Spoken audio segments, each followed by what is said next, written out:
श्री हरि श्रीमद् गोस्वामी तुलसीदास विरचित श्री रामचरितमानस।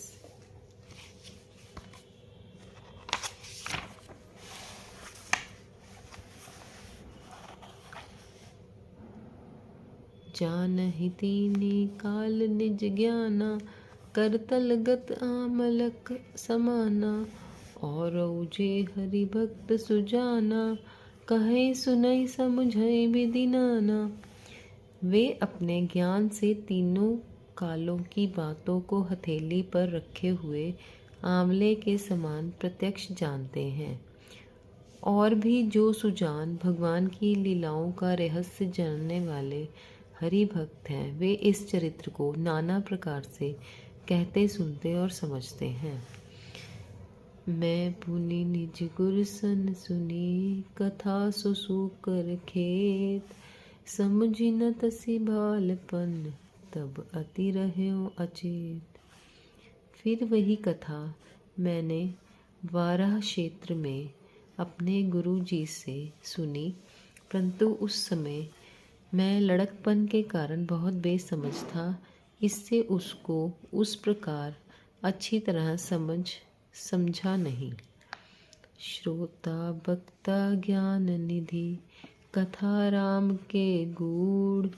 किमि समझूं मैं जीव जड़, कलिमल ग्रसित विमूढ़। श्री राम जी की गूढ़ कथा के वक्ता कहने वाले और श्रोता सुनने वाले दोनों ज्ञान के खजाने पूरे ज्ञानी होते हैं। मैं कलयुग के पापों से ग्रसा हुआ महामूढ़ जड़ जीव भला उसको कैसे समझ सकता था। तदपि कही गुरु बारहि बारा, समझ परी कछुमति अनुसारा। भाषा बद्ध करिब मैं सोई, मोरे मन प्रबोध जेहि होई। तो भी गुरु जी ने जब बार बार कथा कही, तब बुद्धि के अनुसार कुछ समझ में आई। वह अब मेरे द्वारा भाषा में रची जाएगी, जिससे मेरे मन को संतोष हो। जस कछु बुद्धि विवेक बल मेरे, तस कहियो ही हरि के प्रेरे। निज संदेह मोह भ्रम हरनी, करहु कथा भव सरिता तरनी। जैसे कुछ मुझ में बुद्धि और विवेक का बल है, मैं हृदय में हरि की प्रेरणा से उसी के अनुसार कहूँगा।